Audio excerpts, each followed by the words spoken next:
Que la gracia de nuestro Señor Jesucristo sea con cada uno de ustedes. En esta oportunidad quiero compartirles acerca de una historia de los tiempos de Samuel, del profeta Samuel, del juez Samuel del Antiguo Testamento. Y la historia tiene que ver con Eben-Ezer. Estoy casi seguro que si hacemos una encuesta entre los cristianos y le preguntamos si saben lo que significa Eben-Ezer, la mayoría diría, hasta aquí nos ayudó Dios. Sin embargo, vamos a la historia bíblica y vamos a encontrar allí en las escrituras que no es así, que el verdadero significado de Eben-Ezer significa roca de socorro. La historia está en Primera de Samuel, capítulo 7. Dice que a partir del verso 3, habló Samuel a toda la casa de Israel diciendo: si de todo vuestro corazón os volvéis a Jehová, quitad los dioses ajenos y Astarot de entre vosotros, y preparad vuestro corazón al Señor, a Jehová, y solo a él servid, y os librará de la mano de los filisteos. Entonces los hijos de Israel quitaron a los Baales y a Astarot, y sirvieron solo a Jehová. Y Samuel dijo: reunid a todo Israel en Mizpa, y yo oraré por vosotros a Jehová. Y se reunieron en Mizpa, y sacaron aguas, y la derramaron delante de Jehová, y ayunaron aquel día, y dijeron allí: contra Jehová hemos pecado. Y juzgó Samuel a los hijos de Israel en Mizpa. Cuando oyeron los filisteos que los hijos de Israel estaban reunidos en Mizpa, subieron los príncipes de los filisteos contra Israel, y al oír esto los hijos de Israel tuvieron temor de los filisteos. Entonces dijeron los hijos de Israel a Samuel: no ceses de clamar por nosotros a Jehová nuestro Dios, para que nos guarde de la mano de los filisteos. Y Samuel tomó un cordero de leche y lo sacrificó entero en holocausto, en sacrificio al Señor, y clamó Samuel a Jehová por Israel, y Jehová le oyó. Y aconteció que mientras Samuel sacrificaba el holocausto, los filisteos llegaron para pelear con los hijos de Israel. Mas Jehová tronó aquel día con gran estruendo sobre los filisteos y los atemorizó, y fueron vencidos delante de Israel. Y saliendo los hijos de Israel de Mizpa, siguieron a los filisteos, hiriéndolos, hasta abajo de Bet-car.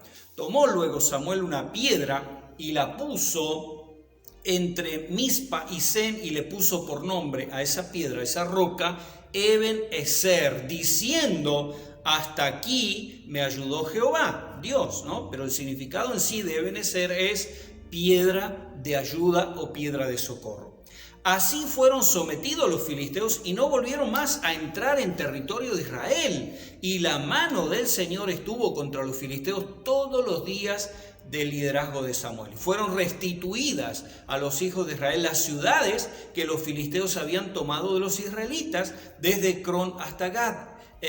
Israel libró su territorio de mano de los filisteos, y hubo paz entre Israel y el pueblo amorreo. Y juzgó Samuel a Israel todo el tiempo que vivió, y todos los años que iba y daba vuelta a Betel, Gilgal, Mizpa, y juzgaba a Israel en todos estos lugares.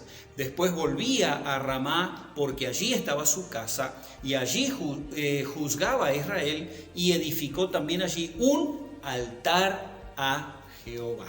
Bueno, una historia que a muchos les resultará conocida, pero que me parece que también viene muy bien en el contexto que actualmente nosotros estamos atravesando. En primer lugar, porque allí hay, podríamos decir, circunstancias apremiantes de Israel.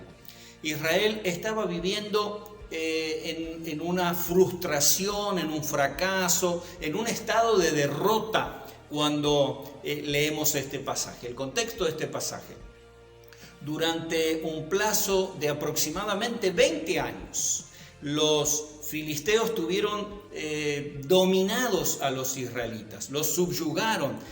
Lo puede leer en 1 Samuel capítulo 4. En este mismo lugar emblemático, los filisteos vencieron a Israel. No solamente los derrotaron en la batalla, se apoderaron de la el arca del pacto que simbolizaba la presencia de Dios, el favor de Dios para su pueblo. Los enemigos, los filisteos, se apoderaron como un trofeo de guerra, lo llevaron.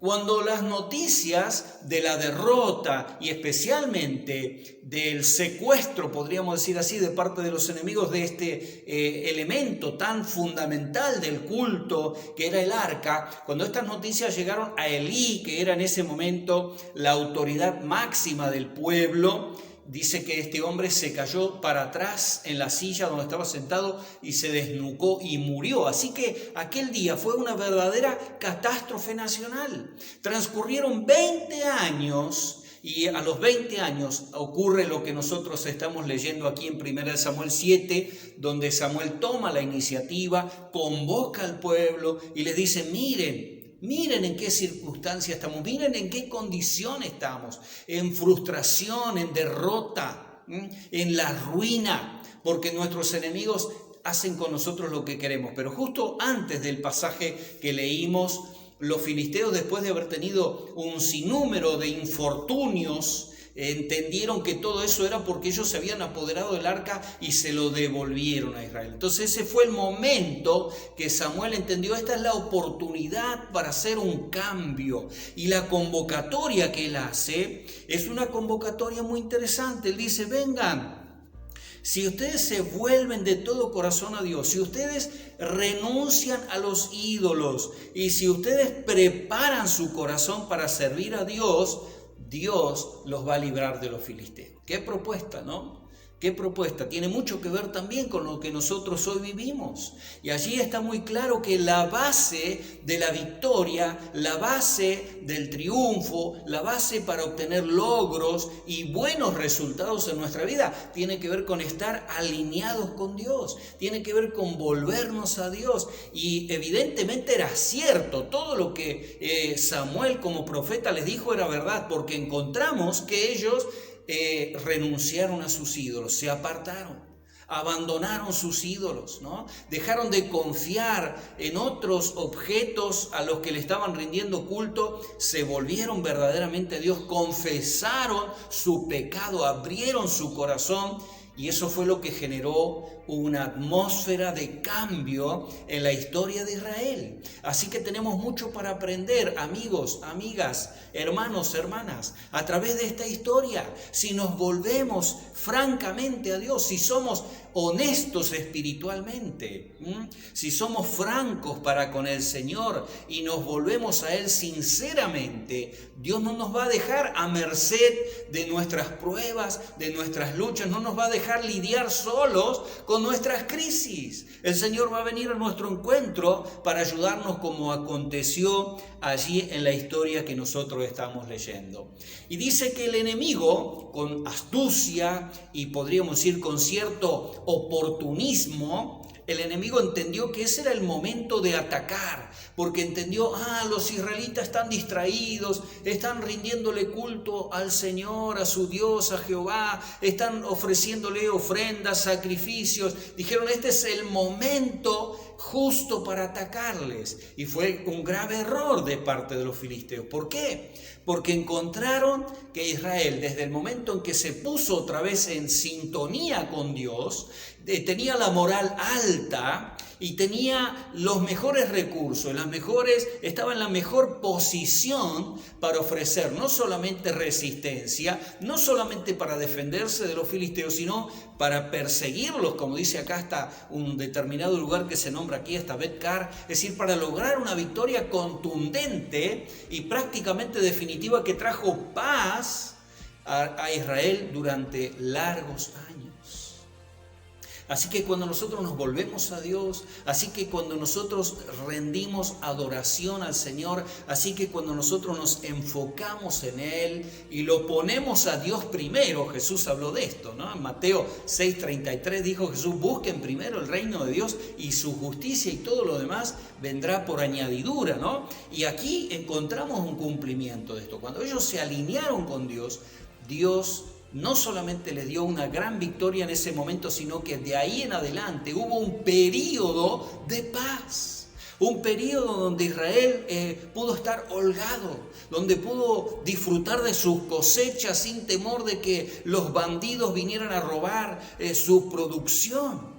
Y pudieron tener tiempos de alegría y de felicidad. Quizá eso está faltando en tu vida y el problema es que Dios no está primero. Dios está allá atrás, en el fondo, en la lista de tus prioridades. Y Dios está esperando que lo busques a Él y lo pongas a Él en primer lugar en tu vida. Quiero terminar haciendo referencia a esa piedra, a esa roca. Allí dice que cuando finalmente lograron esa victoria tan contundente en aquel día que fue tan significativo en la historia de Israel, un día de restauración, un día donde pudieron recomponerse como pueblo y como nación y volvieron a recuperarse después de años de frustración, de derrota, de ruindad.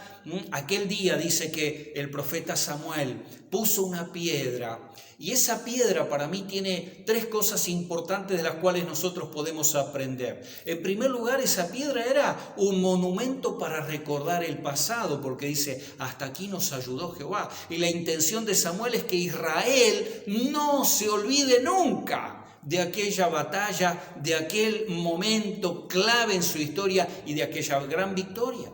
Y yo creo que nosotros muchas veces somos cristianos con amnesia. No recordamos, no hacemos memoria de cuántos favores y misericordias Dios ha tenido para con nosotros en nuestra vida hasta acá.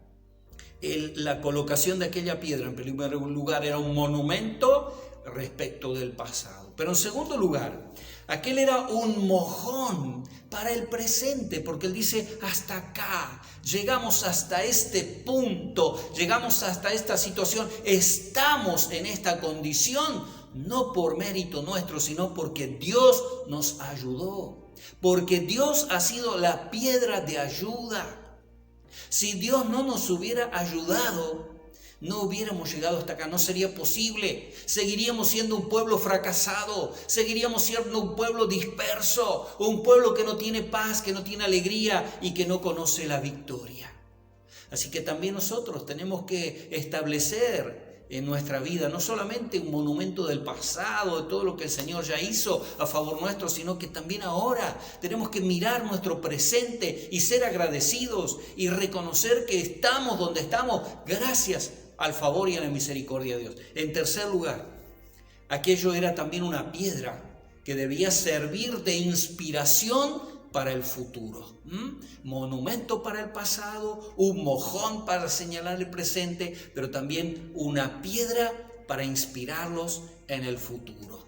Allí la historia dice que los filisteos por mucho tiempo no volvieron a humillar a Israel, no volvieron a pisotear a Israel. Y mientras duró el liderazgo de Samuel, Israel estuvo libre de los filisteos. ¿Sí? Porque seguramente muchas veces miraron aquel mojón, un monumento, una piedra que era Ebenezer, que era el socorro, es Dios. Dios es el socorro, Dios es el que viene en nuestra ayuda. Le sirvió muchas veces para levantar la moral, para levantar el ánimo, para tener fe, para tener confianza también en el futuro, para encarar los nuevos desafíos, las nuevas pruebas y luchas que aparecían, porque ahí estaba aquella piedra como un recordatorio, tan solamente unos pocos kilómetros de Jerusalén, tal vez hasta con un buen día claro, luminoso, se podía ver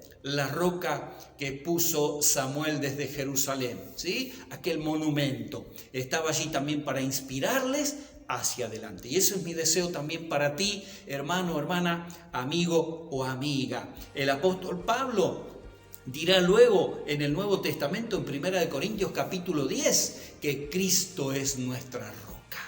Así que si Ebenezer significa roca de ayuda, roca de socorro, nosotros tenemos nuestro socorro.